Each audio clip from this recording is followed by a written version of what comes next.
안녕하세요. 수아입니다. 이번 시간은 신안이 열린 어느 독자분께서 보내온 편지 여덟 번째 이야기입니다. 우주와 인체의 상호 관계, 평행 우주를 가다, 해인 등입니다.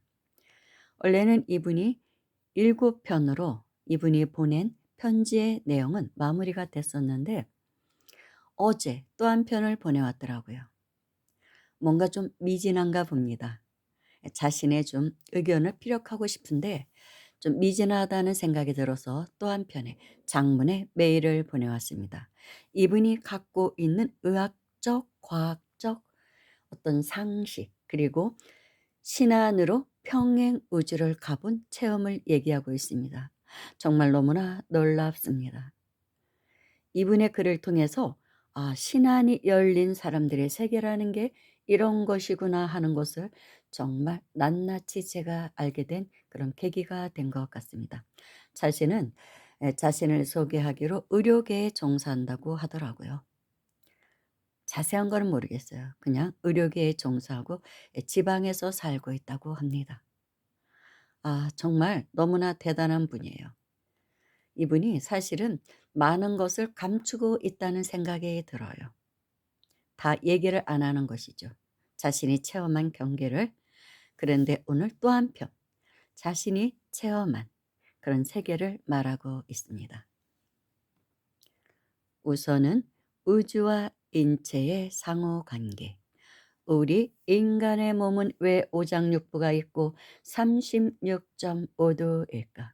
이 물음에 대해 학술적, 학문적, 의학적, 인류학적 모든 지식을 동원한다 해도 답은 언론적일 것이다. 우리 인간은 포유동물 종이라 36.5도는 면역 시스템이 발동하기 최적의 온도라. 그에 맞게 진화해 온 것이라는 학술적, 의학적 의미를 가지고 이것을 믿고 맞다고 생각하고 있다. 모든 논문도 그러하려니와. 그런데 과연 그럴까요? 네이버 지식에도 나오지 않는 지식들. 오늘은 이러한 것에 대해 썰을 풀어보려 합니다. 정말 궁금하지 않나요? 인간이 36.5도인 것은 우리가 어머니 뱃속에 10달 동안 잉태되어 있기 때문입니다. 365일을 10개월로 나누면 36.5라는 숫자를 얻습니다. 우주와 만물은 수리학적으로 모든 것이 일치하고 상응하여 이루어져 있습니다. 우리의 인체 구조를 살펴보겠습니다. 우리는 누구나 어느 인종이든 지구상의 인류라면 일주일을 삽니다. 우리의 경추는 7개입니다. 물론 대표적인 차크라도 7개입니다. 7개죠. 확장하면 12차크라가 되고 이 또한 요추를 뺀 척추의 개수와 동일합니다. 우리 인류는 12달을 삽니다. 양력과 음력이 있습니다. 우리의 갈비뼈도 이와 같이 좌우 12개입니다. 우리의 음력 절기는 24절기가 있습니다. 우리의 몸은 24개의 척추로 이루어져 있습니다. 24개의 척추로 이루어져 있죠. 경추 7개, 척추 12개, 요추 5개, 합하면 24개입니다. 1년은 보통 사계절이 있고 우리는 사지를 가지고 있습니다. 우리는 손가락이 10개이고 발가락이 10개입니다. 우주의 수리학은 천부경에 나오듯 0에서 9까지의 숫자로 이루어져 있습니다. 화엄경에도 십지보살이 마지막 단계입니다. 우리 우주도 차원으로 크게 나누자면 10차원까지 있습니다. 사람은 오장육부가 있고 지구는 오대양 육대주가 있습니다. 1년은 365일이고 침을 놓는 혈자리도 365개입니다. 지금은 4개가 소실되고 한의학계에서는 361개 곱하기 2로 봅니다. 좌측 361, 우측 361입니다. 물론 요즘은 새로 발견된 신혈을 더하면 1000개라 논하지만 그건 대부분 아시혈에 근접합니다. 소실된 4개의 혈은 구강과 항문성기에 있습니다. 우리 인체에는 12경락과 기경팔맥이 있는데 1년이 12개월이기 때문입니다. 기경팔맥은 난자가 착상할 때 나날이 8개로 분할하기 때문입니다. 이게 다 우연의 일치일까요?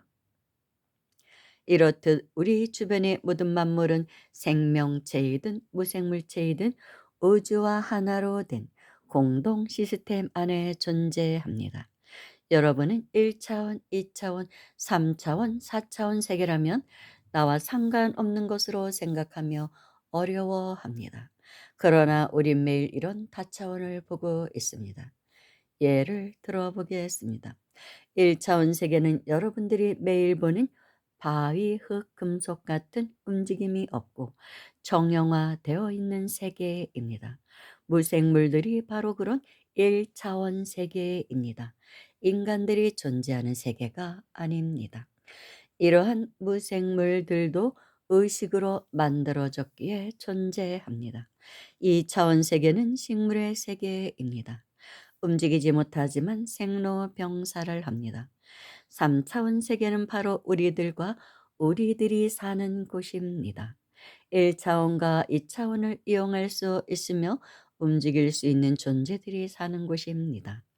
또한 이들도 생로병사를 합니다. 아직 물질로 이루어진 존재이기 때문입니다. 신이 만물에 의식을 부여할 때 1차원에 머무는 존재들은 2차원 존재보다 수명이 더 길고 2차원 존재들은 3차원 존재들보다 수명이 더 깁니다. 그 이유는 모든 만물은 정적인 것이 동적인 것보다 수명이 깁니다. 움직일수록 에너지가 많이 소모되기 때문입니다. 느림과 정적인 미학은 수명을 연장시킵니다. 거북이는 느려서 수백 년을 살고 피라미나 멸치는 물에서 나오자마자 생을 다하지만 맥이나 행동이 느린 고래나 큰 물고기들은 수명을 헤아릴 수 없을 정도로 깁니다. 그렇다면 4차원은 무엇일까요? 단순하게 3차원에다 시간을 더하면 4차원 세계가 될까요? 그거는 우리 3차원 존재들의 생각과 세계관이기도 합니다. 시간은 유물론적 사고방식입니다. 시간은 흐르지 않습니다. 아예 시간은 없습니다.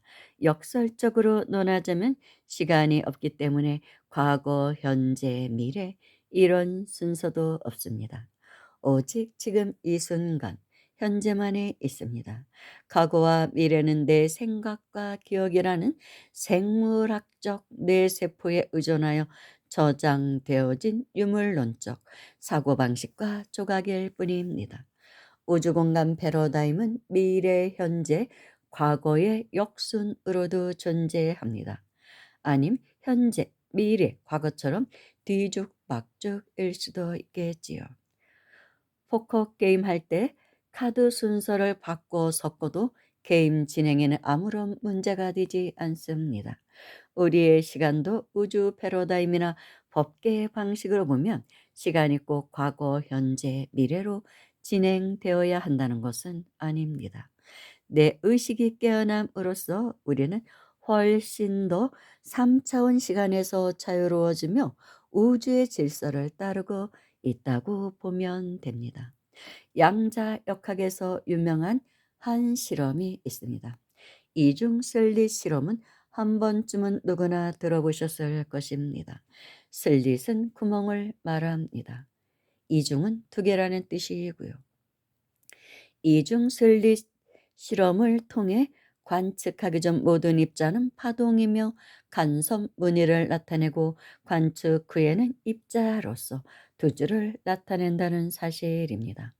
이중 슬릿 실험으로 우리가 알 수 있는 것은 물질은 파동이며 입자일 수도 있는 것입니다. 이 이중 슬립보다 한 단계 더 나간 실험이 있는데 지연된 선택 실험과 양자 지우개 실험입니다. 도달하는 거리를 10개월로 하고 광자를 이중 슬릿을 통해 쏘면 우리가 아무런 관찰이 없다면 A, B 두 개의 슬릿을 파동의 형태로서 동시에 통과합니다. 결국 스크린에는 간섭 무늬가 나타나게 됩니다. 하지만 재미난 실험은 여기서 시작입니다. 슬릿을 통과하고 파동으로 벽에 닿기 전 9개월 후 갑자기 관찰한다면 어떻게 될까요? 여기서 광자가 갑자기 미친 듯이 움직여 파동에서 입자로 바뀝니다. 그리고 도달 지점 스크린에는 한 점만 생기게 됩니다. 파동을 나타내는 간섭 무늬가 나타나지 않는다는 것입니다. 그 점의 위치로 보아 이 광자는 A, B 중 어느 슬릿을 통과하여 왔는지 알 수가 있습니다. 지금의 경우에는 A 슬릿을 통과해서 왔습니다. 분명히 9개월간 광자는 파동 상태로서 A, B 슬릿을 동시에 통과한 중첩 상태로 존재했습니다. 하지만 9개월 후 스크린에 닿기 직전 입자로 변해버린 광자는 A 슬릿을 통과한 것으로 확정되었습니다. 분명 9개월 전 AB 이중 슬릿 두 개의 구멍을 파동으로 동시 출발해서 통과를 했습니다. 그런데 9개월이 지난 후 관찰자가 나타나자 한 달을 남겨놓고 9개월 전 과거의 경로를 바꾸어 A 슬립만 통과한 것으로 순간 바뀐다는 사실입니다. 9개월 전 AB 슬립 동시 통과한 파동이 9개월 전 과거 경로를 바꿔 A 슬립만 통과해 입자로서 스크린에 도달한 것이죠. 10개월 전 파동으로 중첩되어 동시에 통과했던 과거의 경로가 9개월 후 관측에 의해 어느 한쪽을 통과하는 것으로 과거의 경로를 완전히 바꾸어 버리는 초유의 사태가 일어납니다. 즉 관측이라는 9개월 후 미래의 선택이 과거의 경로를 바꾸게 된 것입니다. 마치 시간을 뒤로 돌린 것처럼 말이죠. 이것을 우리는 지연된 선택 실험이라 합니다. 양자 지우개 실험은 양자 얽힘을 이용하여 서로 얽힌 쌍으로 된 광자를 생성하여 진행합니다. 양자 얽힘을 잠깐 소개하면 서로 얽힌 두 개의 광자는 한쪽에서 정보가 확정되면 다른 한쪽은 저절로 확정되는 것을 말하며 그 확정 정보가 전달되는 시간은 바로 0입니다. 정보 전달은 동시성이라는 겁니다. 양자 얽힘 정보 전달은 시간의 거리에 구속받지 않습니다. 그 즉시 전달이 됩니다. 100광년, 1000광년, 1조 광년이던 정보 전달 시간은 0입니다. 복잡하니까 아주 간단하게 양자 지우개 실험을 요약하자면 이중 슬릿을 출발한 광자가 현재 관측한 결과가 과거의 경로에도 영향을 미쳤지만 스크린에 찍힌 미래에도 영향을 미쳤다는 사실입니다. 마치 고차원에서 이미 완성되어 있는 블랙홀을 통해서 시공간을 보듯 시간관념이 뒤죽박죽 되어버리는 현상이 나타난다는 것입니다. 따라서 양자지우개의 실험에서 과거, 현재, 미래는 서로 상호보완 작용을 한다는 것입니다. 또한 그 순서는 언제든지 바뀔 수 있다는 것입니다. 이것을 지연선택 양자지우개 실험이라 합니다. 왜 이렇게 제가 양자역학을 운운하며 멀리 돌아왔냐면 우리의 시간은 우리의 3차원 공간에서 작동하며 우리가 뇌로서 그렇게 사고하고 생각해서 인식해 왔기 때문입니다. 우주가 무한한가? 우리가 유한한가? 우리가 시간의 유물론적 사고방식을 버린다면 역시 우리의 영혼도 무한합니다. 우주가 과연 빅뱅으로부터 시작했을까? 우주는 하나의 황반으로 시작해서 그곳에 한 줄기 빛이 스며들고 음양의 나뉘는 태극이 되었습니다. 하나로 합쳐졌다가 다시 태극으로, 각 태극의 음양에는 각각 블랙홀과 화이트홀이라는 눈이 생겨 시계 방향으로 돌고 돌다 다시 태극은 4개로 분화되고 그 4개는 8개로 더 세분화되고 드디어 우주가 탄생합니다. 현재 우주는 총 7개인데 6개는 완성이며 7번째 우주는 생성 중입니다. 또한 이렇게 우주는 하나씩 새로 탄생합니다. 우리 우주 밖에는 전혀 다른 우주가 6개 더 있다는 사실입니다. 우주는 하나의 거대한 의식체이며 우리 우주는 음의 우주에 속하며 우리 지구 역시 음의 지구입니다. 우주는 다차원이고 시공간의 연결은 웜홀로 연결되어 있으며 한쪽은 블랙홀이고 반대쪽은 화이트홀입니다. 즉 생성과 소멸이 동시에 일어난다는 것입니다. 평행 우주를 가다. 2022년 11월 어느 날 나는 명상을 하다 평행 우주를 가보았다. 평행 우주는 다중 우주로서 다세계 우주 혹은 미러 우주라고도 한다. 내 무수한 생각의 갈림길 선택에서 출발하는 또 다른 우주이다. 하지만 빛이 일직선이듯 절반선상이 직선이라 서로 만날 수가 없는데 빛의 중첩이나 왜곡으로 시공간이 겹칠 때 드물게 경험할 수도 있다. 평행 세계인 그곳은 내가 사는 이곳 세계와 환경은 같았다. 하지만 그곳에 또 다른 나는 현재 나의 직업과 완전히 다른 직업을 가지고 있었다. 직업이 달랐고 키가 나보다 많이 컸으며 태권도 5단인 그는 사범이었으며 관장이었다. 100여 명 아이들을 교육하고 있었으며 집도 틀리고 아내도 달랐다.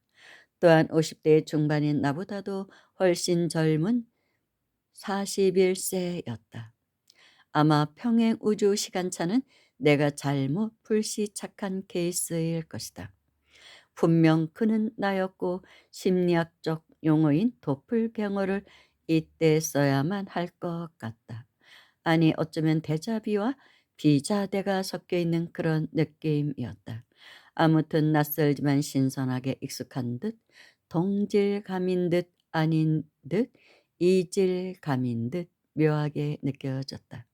평행 세계의 나는 다만 현재의 나와 다른 삶을 살고 있었다. 한 10분 정도의 색다른 경험이었다. 물론 나는 그와 이야기는 하지 못했다. 그는 내가 보이지 않았기 때문이다. 내가 스토커처럼 그를 따라다니기만 했을 뿐입니다. 나는 영체였기 때문에 그는 나를 보지 못했다. 이번에는 해인을 찾는 사람들입니다. 해인 산매란 말이 너무나 아름답지 않은가? 해인의 사전적 뜻은 세계의 모든 중생과 사물이 바다 가운데의 도장처럼 깊이 비춘다는 뜻이다. 근데 이 말이 무슨 말인지 도대체 애매모호하고 어렵다. 우리 뇌는 뇌척수액으로 빙 둘러싸여 있다. 또한 뇌척수액은 뇌를 충격으로부터 보호하고 두개강 내에 압력을 일정하게 분산시키기도 하며 영양분이나 노폐물을 운반하는 역할을 한다. 우리 뇌는 뇌척수액이라는 수액이 감싸고 있다. 그래서 꼭 바닷속에 있는 것과 흡사하고 뇌 속 깊은 곳에 송과체가 있다. 생김새는 작은 솔방울처럼 둥글다. 이를 도장 인자를 써서 표현한 것이다. 그러므로 해인은 바로 송과체를 말한다. 해인은 우리 외부에 있는 것이 아니라 바로 내 머릿속 송과체이다. 송과체의 의학적, 생리학적 기능은 설명하지 않겠다. 송과체가 열려서 활성화되면 우리의 육 차크라가 열리는 것이며 인당이 열린다. 비로소 내 몸의 초고색 초고속 인터넷망과 연결하는 것과 같다. 인당이 열리고 백회가 자연히 열리게 된다. 이들의 지속적인 에너지원은 단전과 중단전에 있다. 참선과 호흡법으로 수행하는 사람들은 단전부터 에너지가 쌓여 헤오리치면 위로 올라온다. 이들이 가슴을 지나 인당 백회로 열리기도 하지만 순서가 바뀌는 경우도 있다. 각 종교로 보자면 기독교 같은 경우는 기도를 많이 하면 심장 차크라부터 열리고 인당이 열려 영적 능력들이 빨리 생긴다. 불교의 연불수행은 그 주문마다 상이한데 몇 가지 예로 들어보면 나무 석가모니 불은 상하중 단전이 활성화되고 금단을 만듭니다. 엄마니 밤매훔은 하단전 만드는데 최고의 수행법입니다. 아제아제 바라제 바라승아제 모지사바하는 영능력이나 투시력이 생깁니다. 그러나 수행함에 있어서 영적 투시 능력이나 미래를 보는 것은 그리 좋은 것이 아닙니다. 되도록이면 이런 거는 개발하지 말고 버려야 합니다. 그걸 따라가다 보면 법사나 무당이 됩니다. 우린 바른 수행을 정진해서 바른 몸을 만들고 법신을 만드는 게 최고의 수행입니다. 이렇게 마무리가 되는데 지금까지의 이 글의 내용은 이분의 의견이기 때문에 제가 100% 맞다 틀리다라고 평가할 수는 없습니다. 사람마다 생각이 조금씩 다를 수가 있으니까요. 해인이라든지 뭐 그런 부분은 이제 여러 가지 의견이 나오고 있거든요. 근데 아무튼 이분의 의견은 이제 그렇다는 것입니다. 참고로 해서 들어주시면 됩니다. 아무튼 이분은 이런 것들을 어떤 뭐 의학적인 지식, 의료계에 종사한다고 하니까 의학적 지식과 또 신안이 열려서 본 세계를 말하고 있는 것 같습니다. 감사합니다. 아무튼 대단한 분.